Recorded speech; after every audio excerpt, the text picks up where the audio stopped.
And welcome into another episode of the Calling It How I See It Sports Pod. Blake Tarrants here with you, Quentin James alongside me as usual, and we're really excited to welcome a new guest into the pod tonight. We got Cameron Black, who works at Alpha Point in Kansas City. He's a guy I met a couple of times back in childhood. I don't even know if he remembers that, but it was at a camp or two that I went to that he was also at. I don't even remember which one because I went to so many of them.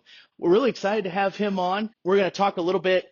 Cam, like me, is also visually impaired, so we're going to talk about some of the ways he and I process sports, kind of juxtapose that to Quentin and how most people process them.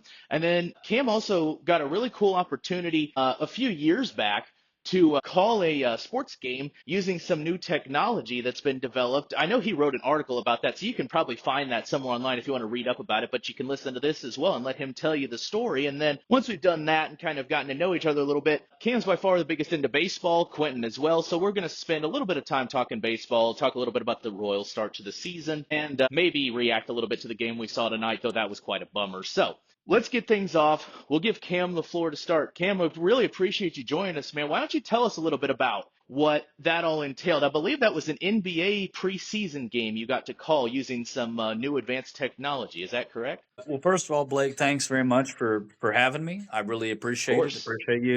Appreciate you thinking of me. It's Quentin, right? That's right. Quentin, it's awesome to virtually meet you, my friend. Thanks again as well for agreeing Pleasure to to have meet me you, on the pod here. So, Blake, first of all, before we get into that, the only summer camp that I went to was Camp Barnabas, which is located in Purdy, Missouri. Yeah, So that's what it that was. must have been where we met, man. And I did. I went there. I started going there when I was 7 years old, and went there as a camper until I was 17. And then I worked there on summer staff for a handful of years after that, when I was 18, There you 19, go. 20 years old. Anyway, so the documentary came about. The only thing that you said that I will correct is it actually was not a preseason game.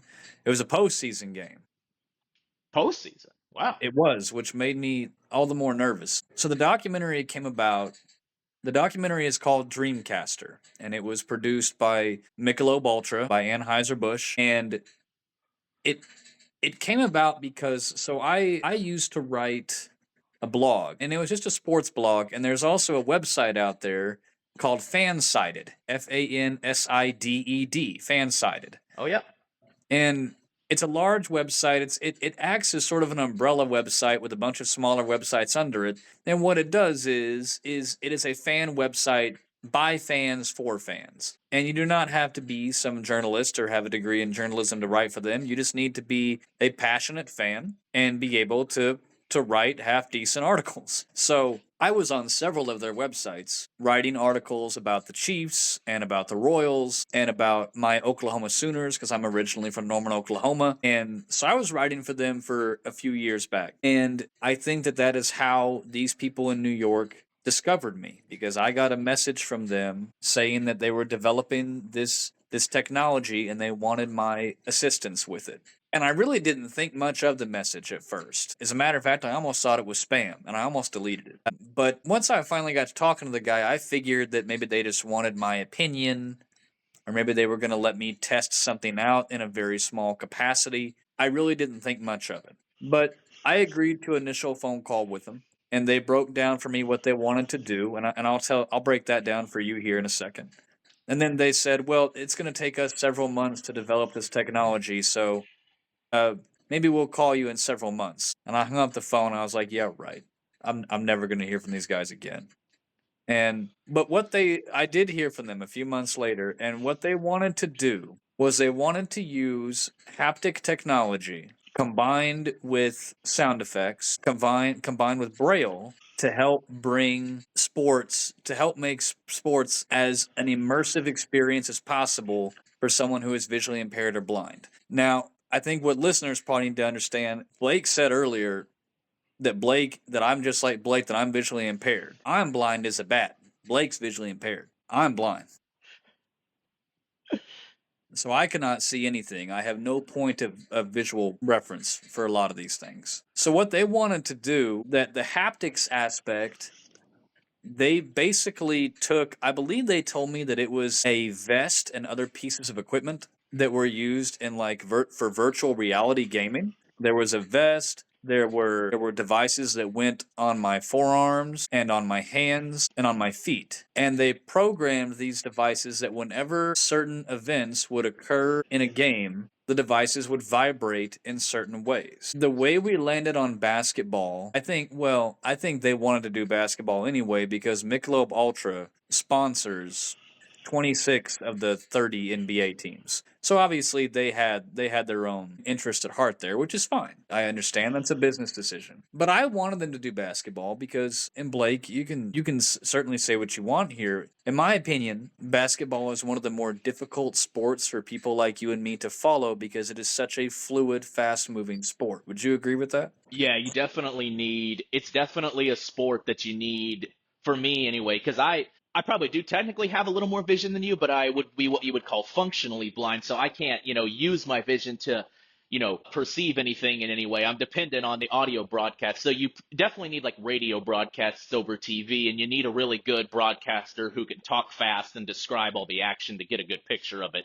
Much more complex than say baseball, for example. Yeah, and that's what I tell people. Like with basketball, it's just very fast. Basketball and hockey are very fast. Football, I love football, but football has moments of speed where things happen really fast, but then they kind of stop for a second and they allow you to process what just happened. So football almost kind of starts and stops. And then some people, like my father, like to say baseball never starts. So I'm glad they chose basketball because I like basketball, but it's always been one of the most challenging sports for me to follow just based on listening to it on the radio. So they hired me on what they called a consulting basis. I would give them all sorts of feedback and tips on what would visually impaired and blind people like to be made more aware of in basketball. What sound effects could be useful for that? What could we program into the haptics, into the vest and the gear that I was wearing? Like, so the haptics, like if someone got a 2-pointer, it would vibrate twice. If someone got a 3-pointer, it would vibrate 3 times. If someone got a really impressive, really cool looking 3-pointer, it actually did like a wave 3 times up and down my body. I started calling it the triple ripple. So we got the triple ripple whenever someone would do a really cool 3-pointer. So I worked with them on that, and this whole process is being filmed. I mean, not every single step of it, but quite a lot of it is being filmed by a documentary crew. And I would probably talk to the tech team. The tech team was based in London, and then we had sound guys that were based in LA. And I would probably have Zoom calls with them or phone calls with them once or twice a week. And they sent me the equipment.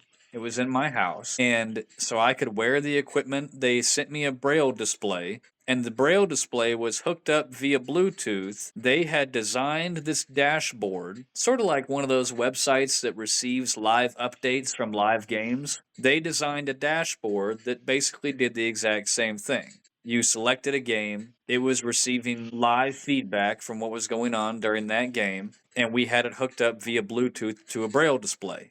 And the braille display was telling me and it's a refreshable braille display. So it was literally telling me who scored, how they scored, what kind of shot was it, what's the score, where were they on the court when they shot it.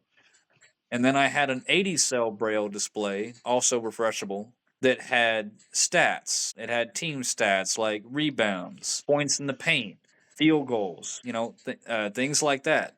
And so for several months, I would come home from work, I would eat dinner, and then I would sit down and I felt ridiculous. I would put on this vest and all this gear in my house by myself and turn on an NBA game. And I'd have it on the radio so that I could actually hear the broadcasters, but then I'd also have it being fed to the refreshable braille display. And I would just sit there and call games to myself and practice broadcasting. So when this process first started, they said that I was going to do a broadcast for a Philadelphia 76ers game. So for a couple of months, I only listened to 76ers games so I could learn all about their players and all about the team. And then in March, they said, okay, we've had a change of plans. We want it to be the New York Knicks, and we're going to do it at Madison Square Garden. And that's it. I don't have to tell you guys what that means. Yeah. That's it. And it really made me nervous. And then they said, and because of how the schedule has played out, It's going to be during round one of the playoffs. It's going to be a playoff game. So I went to New York near the end of April, and we shot a bunch of And scenes. sorry, remind us what year this is? 2023. Okay, April of 23, so the 22 to 23 NBA season. Okay. Yes, sir. So it was round one was Knicks versus the Cleveland Cavaliers, and game three was in New York in Madison Square Garden. So I went there. I was there for a week. They built me this incredible studio in Brooklyn, actually. So I did get to go in Madison Square Garden. I got to walk on the court. I actually got to dribble a basketball and shoot a couple of hoops on the court in Madison Square Garden. But Holy cow. I did not do the actual broadcast from Madison Square Garden. They built me a studio. I mean, they didn't build the building, but they built me a studio inside this building, and it was so cool. I was surrounded by all these huge speakers, and I had the haptics gear on, and I had the braille displays on this platform in front of me. So the game rolled around. It was I want to say it was a Friday night, I believe. Game three was of Knicks Cavs in Madison Square Garden. And that entire day, I was absolutely petrified because so much had led up to this. It had been almost a year of work. They had put a ton of money into it. And there was cameras everywhere. There were directors and producers and sound guys everywhere. My parents were there. And I'm not a broadcaster. I've never broadcasted anything in my life. And I was really scared. I was really scared. I And bet, man. but I got to tell you, man, as soon as they did the countdown, like Serena just did, and as soon as the game started, I was just having fun. I was having an absolute ball, and I was not nervous at all. It all went away, and I had so much fun. There would be commercial breaks, and the guys would say, "All right, Cam, you can sit down for a sec," and I wouldn't. I just kept going. During the commercial breaks, I would rattle off stats, and I would talk about how the game was going because I didn't want to break. I was in the zone. I was almost scared to leave the zone because I couldn't get back in it. So I just went for. I think NBA games are about 2.5 hours long, so I just went for 2.5 hours and did not. I think I finally let myself take a break during halftime. I sat down and had a bottle of water and took a break. And then I got right back in it. And then luckily the Knicks won, which was a lot of fun. They won by a lot. They won by 20 points. It was 99-79 New York Knicks. And I just started after the game was over, I just kept rattling off team stats and player stats because I didn't want it to be over. And then I finally exhausted all the stats at my disposal and said, "This is Cameron Black in the Michelob Ultra Studio signing off. Good night, New York." And it was an incredible experience, man. The reaction to the documentary has been awesome. It's been awesome. It has been to multiple film festivals, including the Cannes Film Festival in France, and it has won multiple awards. I think it won a platinum in a category at the Cannes Film Festival. I have had several gigs because of that, like speaking gigs. I was in LA in November and spoke at a conference on a panel about inclusion and including technology in the worlds of advertising, media, and sports. I spoke on a panel about that. I was Portland State University has a conference every year called the Mobility Matters Conference, and you may have even heard of it, Blake. It's all for like TVIs and Yep. O&M specialists and stuff like that. And they contacted me and wanted me to be their keynote speaker, and that was just about 2 months ago. I did that at the end of February. I have to say two of the coolest things that have happened, and both of them happened while I was at home after work, just eating dinner and relaxing. The first thing that happened was I was at home eating, and I get a call from my parents, and I answer the phone, and my mother is screaming, like happy screaming, good screaming. She's screaming, and my dad is laughing. And I'm like, what's with you two? And my dad says, "Cam, you're on a movie poster, buddy. There's movie posters of you on the internet." And sure enough, there was. And there's actually one across the room from me. My parents had one sent out to me on my wall. I've always thought that's a little egotistical that I have a movie poster of myself on my wall. Uh, but one of the coolest things that happened though wasn't even a phone call. It was a text.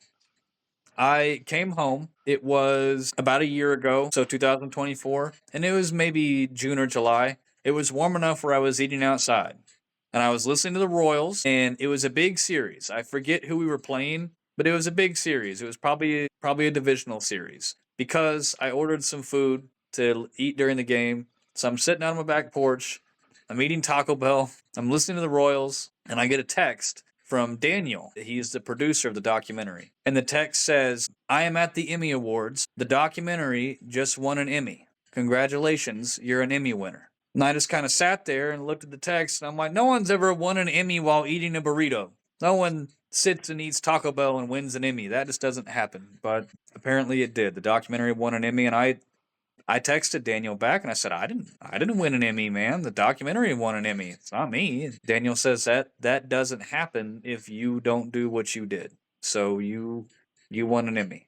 So I guess technically speaking, I'm an Emmy winner. The documentary did get entered for an Oscar, but it did not win an Oscar, unfortunately. Man, that is just an awesome story. Like the lead up and like having to prep yourself all the way through to just like I mean you couldn't have told a better story there just to end the whole thing. Just of like you're at home, you've kind of moved on, you've got your day job, you're at home just watching the Royals, what everybody who's pretty much ever been on this podcast just does at night, and you get a life-changing text like that.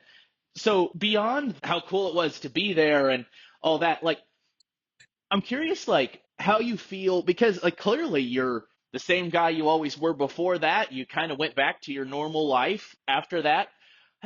What did beyond just the cool experience and maybe the one of the coolest lifetime experiences, like what has that done for your, I guess, your post that experience life? Like have you noticed like a slightly higher degree of notoriety? Is it given you other benefits from like all the awards you've won in any sort of like financial sense? Like how has your life changed after such a monumental experience like Blake, I can honestly tell you, and I say this in a very positive sense, it sounds like a negative thing. To me, it's not. My life has not really changed much at all. And I like that. I was very determined to not let the experience change me in any sort of a negative way.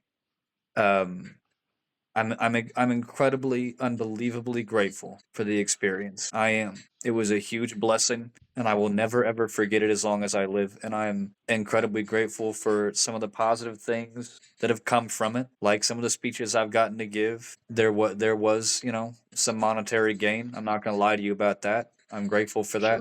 sure I bet I'm grateful for the awards. I really am, but I never wanted any of that to change who I am as a man and as a person and as a son, as a brother, as a friend, as a father. I never wanted any of that to alter me. So it has actually been very important to me that I just continue living my life as I always have, that I go to Alpha Point, I do my job at Alpha Point. If people recognize me for the documentary, that's great, and I really appreciate it. And I always try to be very gracious when people say things. But I keep working for Alpha Point, and then I come home and cuss out the Royals because they deserve it currently. I can also tell you, and this is kind of a little bit hush hush. This is kind of on the down low right now. The documentary may not be done having an effect. I thought that it was started. Every time I think this thing is starting to wrap up, something happens. And last week I got a call, and I'd rather not say from who at the time being, but it was someone involved with the documentary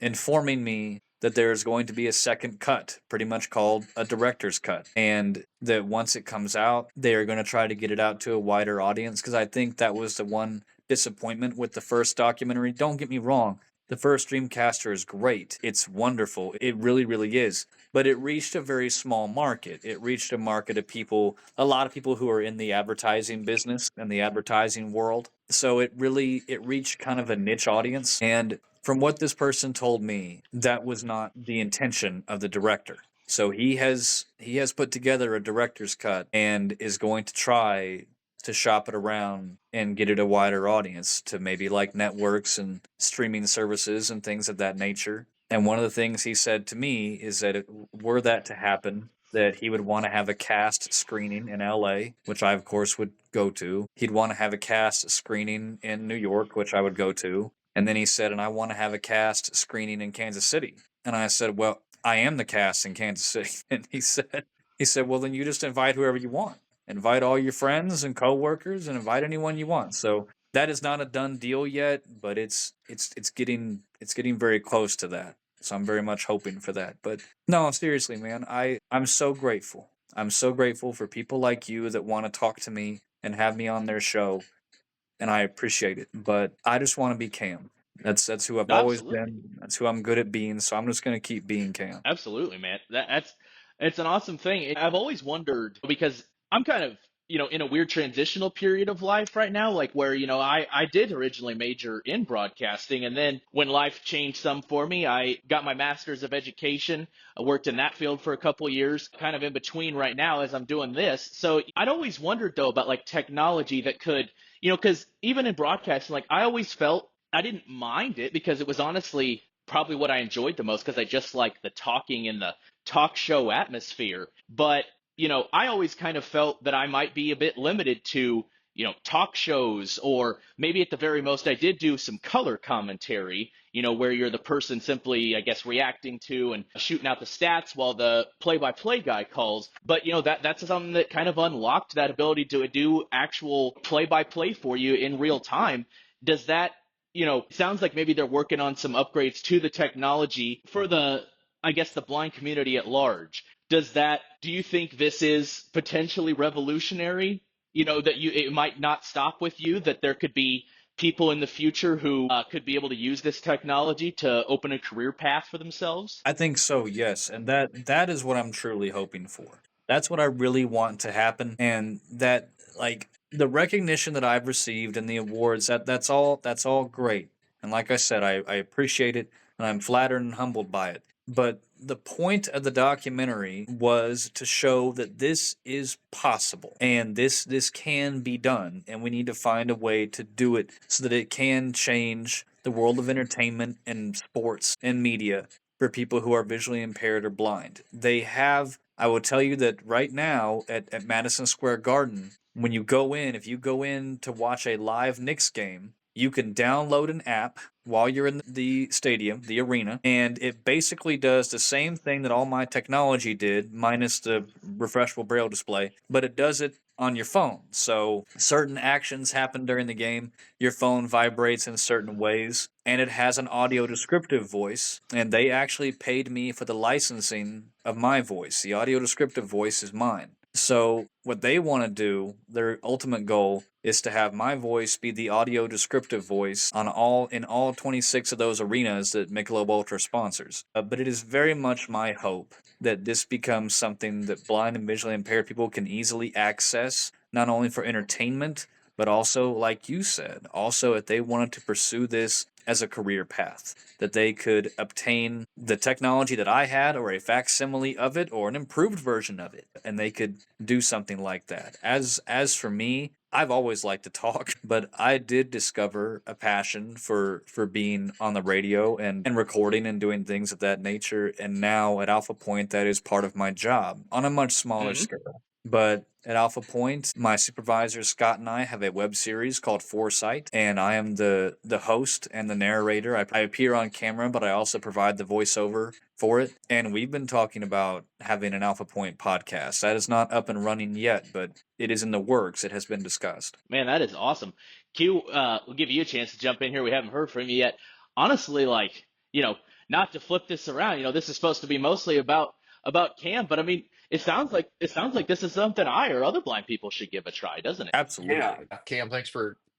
Thanks again for coming. Sorry, I didn't interrupt you there. Thanks for No, coming not at all. on. Go It's ahead. really incredible story. Really enjoyed hearing about your experience. I think that's super cool. I'm just curious, since you kind of pioneered the use of this technology in that documentary, has there been any further rollout or kind of consistent broadcasting using this technology? I know you said it kind of rolled out in the stadium at Madison Square Garden, but have there been any other subsequent broadcasts at that studio or anywhere else since you kind of had your broadcast? I have not heard of anything significant. I have not heard of anything like widespread as of this moment. Now, having said that, I have heard rumblings, and some people have sent me links or emails with links to articles in them that are talking about how some stadiums or some arenas are trying to implement not the exact technology that I used,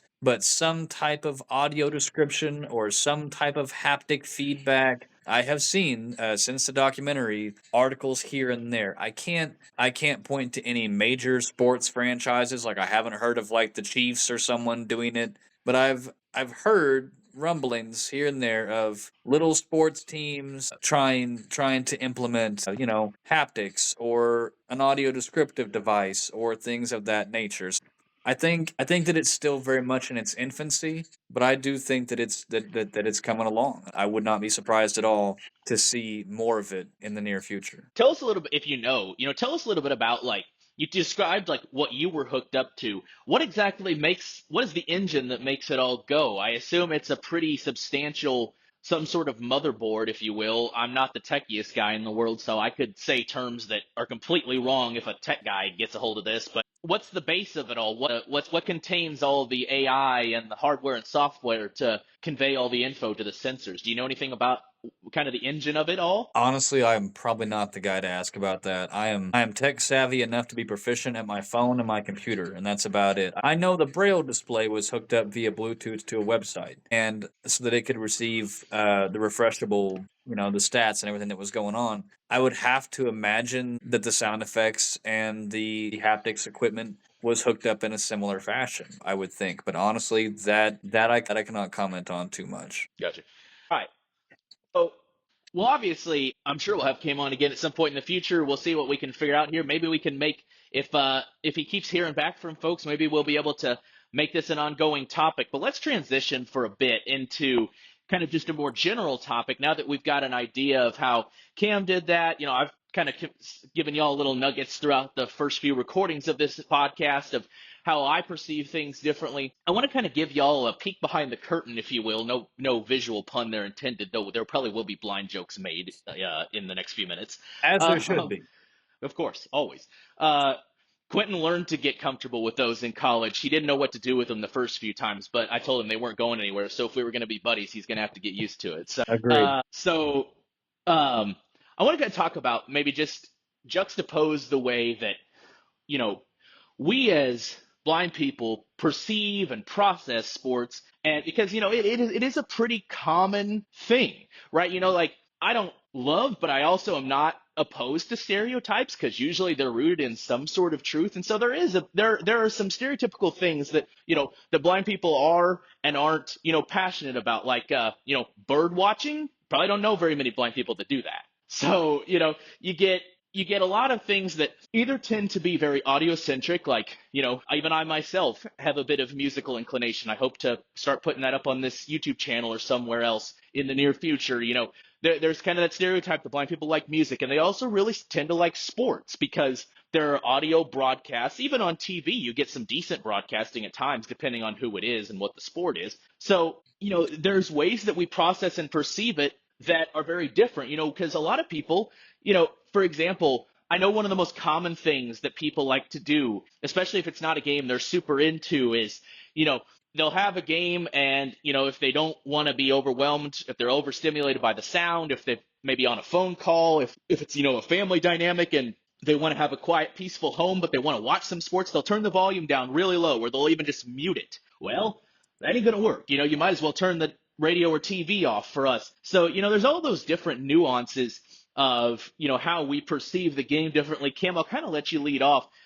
Do you have anything that comes to mind immediately, as far as, because I'm sure, all of us as blind folks have spent probably more time watching sports with our sighted friends than other blind people, just because there aren't a ton of us out there. So what do you think, what comes to mind for you as one of the biggest differences in how you personally perceive or process or think about any given sport, any given team, whatever, as opposed to your sighted friends? That's a really good question. It's a really good one. I'm having to think about it myself, really. So, the person that I watch the most sports with is my dad. My dad is sighted, and he is really the one who got me into sports in the first place. He probably gave me some of the best advice that he could have given me about sports. He said to me, after he taught me everything I know about football. that man has forgotten more than I'll ever know about football. And ironically, he taught me a lot about baseball, even though, and it's ironic because he hates baseball. He says it's too slow and it's boring. But so whenever I watch sports with somebody, it's typically with him. And the advice he gave me when I got into sports was he said, Cam, I don't think that you should watch sports on TV because he said, no offense, but that is more geared towards sighted people. There's a very famous comedian. I love stand up comedy. There's a famous comedian named Richard Jenny, and he has a joke where he says, the broadcasters on TV, it's very simple. They just say, did you see that? So did I. Back to you. And that's what my dad said it was going to be like. He said, I think that you need to listen to sports on the radio because that is intended for people who are not watching and cannot see the game. So that was the advice he gave me. I think what I notice most, I pay a lot of attention to the sounds of a game. I pay a lot of attention to if him and I are listening to football. I also pay a lot of attention to crowd noises. Like I can tell by the way a crowd reacted, depending on where the game is being played, of course, if a ball was caught or not. Before the broadcaster even says that. Blake, I'm sure you can too. Yeah, sometimes for sure. So I pay a lot of attention to the crowd. I was listening to the dadgum Yankees crowd this evening and got tired of them. I knew what was going on in the Royals game tonight before the broadcasters even said.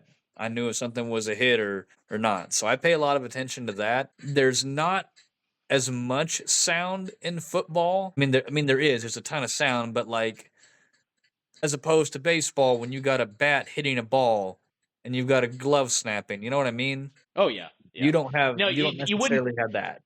you wouldn't be able to follow much of a football game with no audio description, as opposed to No. baseball.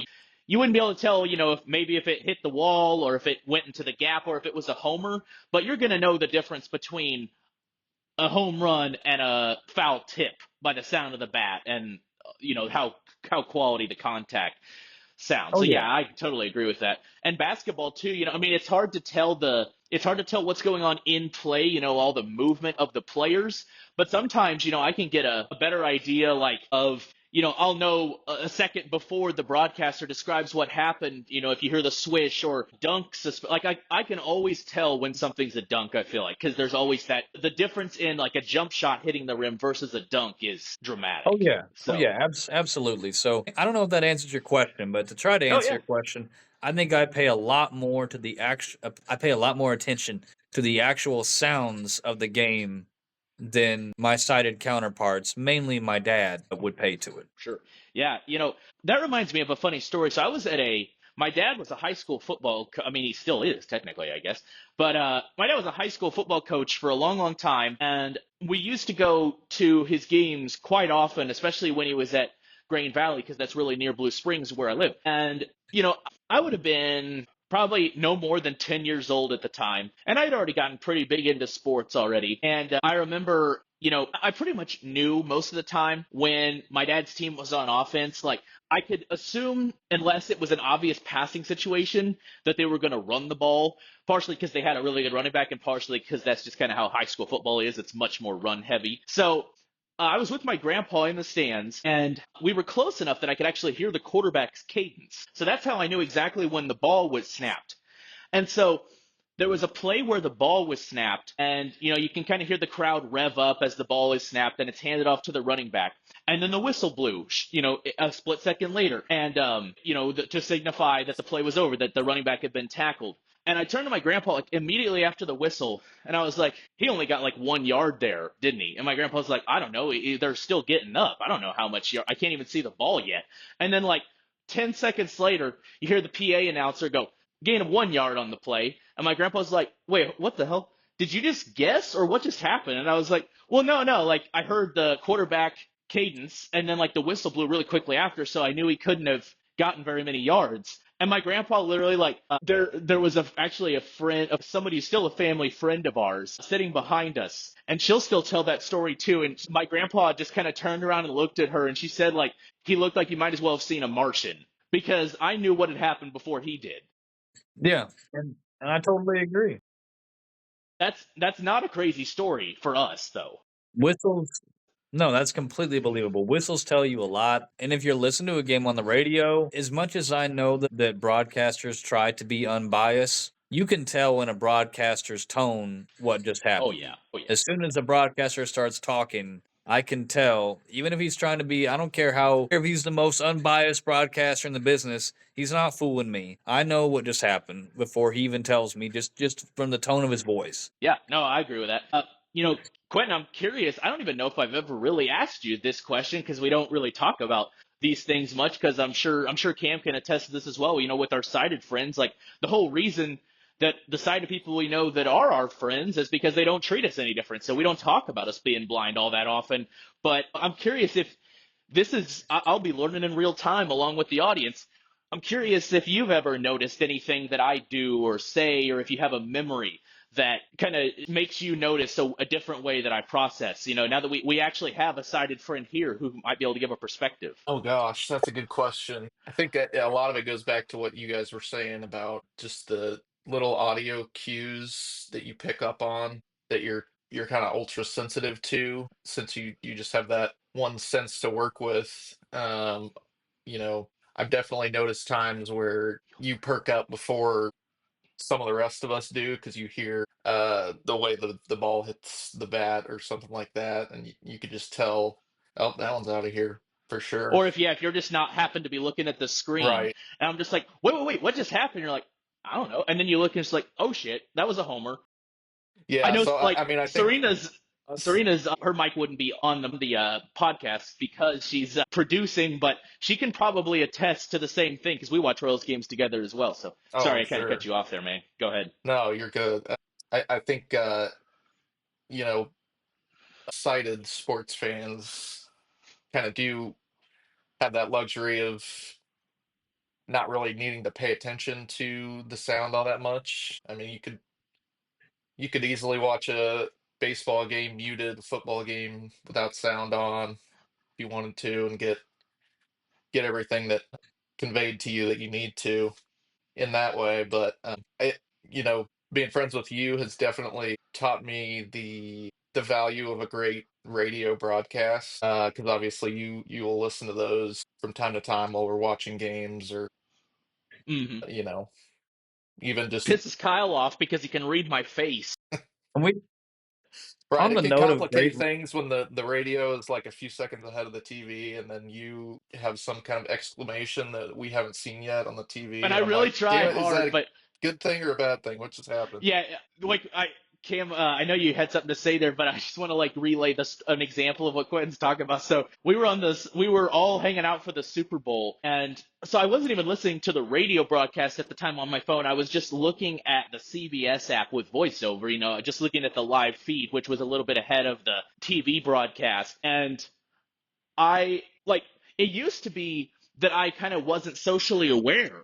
And Kyle is another friend of ours who you might get to meet on a future podcast. He was with us at the Super Bowl as well, and he hates it. Quentin, I think, finds it funny or just ignores it. But Kyle used to get all over me because, like, especially if I would do anything out loud, he's like, "Hey, I'm trying to like." And so in the Super Bowl, though, it was actually so if you remember, I think yeah, because it was the Chiefs were still only down 10-0 at the time, and they had just picked off Jalen Hurts down near the goal line, and and so that was like we still had hope. Yeah, I yeah, remember. that was the one time they still had and then that next drop, not the very next play after Hurts's pick, but they moved the ball out a little bit, and then Mahomes threw a pick six, and that was kind of when everything truly went to hell in a handbasket. And I don't know what I did. Like I've worked so hard on not saying anything, but I remember right, like, because I'm probably like a play and a half, if you will, ahead of the TV broadcast. And so it was like during the play before that, which was like a nondescript play. I think it was a run play of a modest gain. And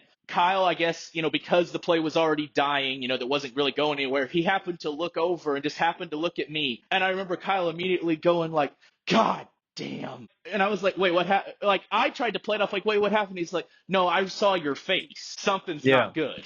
And the So next play is the pick six. my dad and I have almost the exact same issue. When we'll be watching a game together, I'm not using voiceover on the CBS app. I might have an earbud in and I'm literally listening to the radio broadcast. Hmm.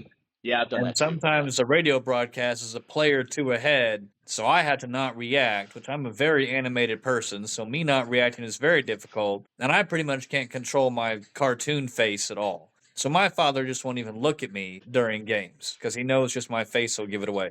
It's gotten to a point where I won't even listen to the radio broadcast, and my dad will just give me the play-by-play, which is a lot of fun. Now, what I was going to say earlier is when Quentin was talking about how you have taught him the value of a good radio broadcast. First of all, I'm going to preface this by saying I love Denny Matthews. I love him. Oh man, yeah.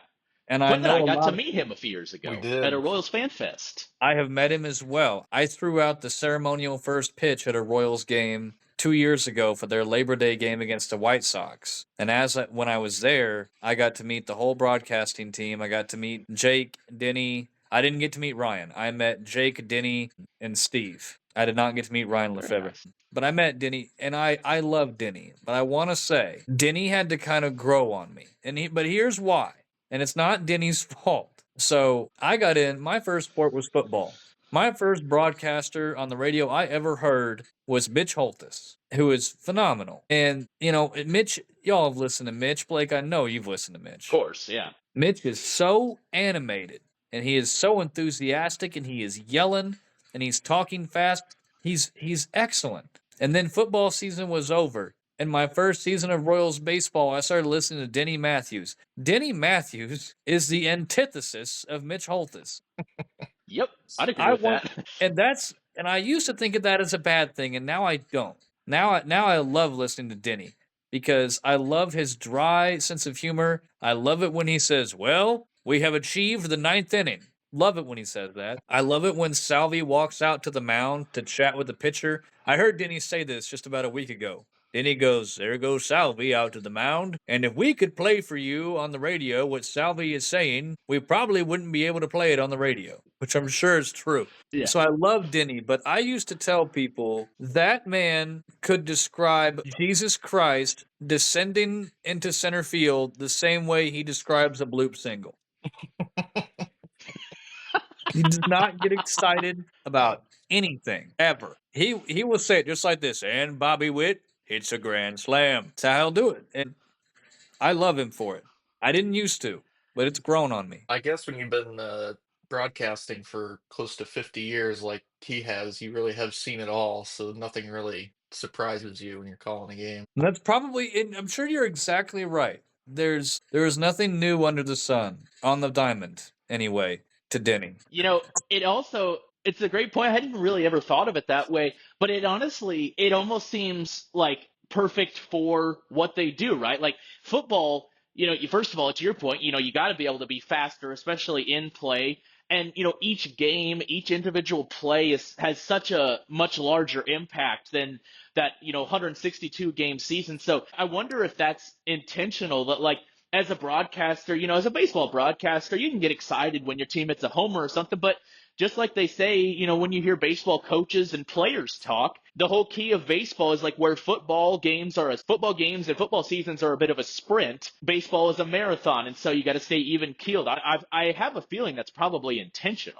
Absolutely. It'd be exhausting to put forth like Mitch Holthus level of energy every night. It'd be exhausting. Man, But that is not a knock on Denny. no, not at all. It took me a little getting used to him because I was so used to Mitch. But now I can't imagine Royals games without him.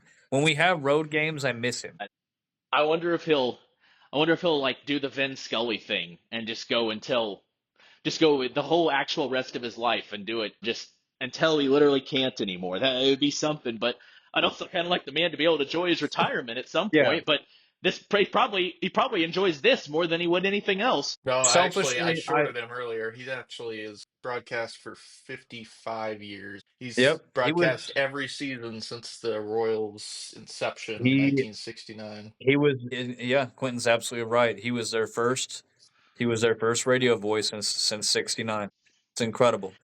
Hey folks, Blake Tarrants here. Thanks so much for tuning in to this episode of the Calling It How I See It Sports Pod. Make sure to like, subscribe, and turn on those notifications so you know when we publish more episodes in the future. Also, follow me on Twitter at BT Sportsman, and you can find me on Facebook and Instagram under my name as well. Thanks again for tuning in to the Calling It How I See It Sports Pod.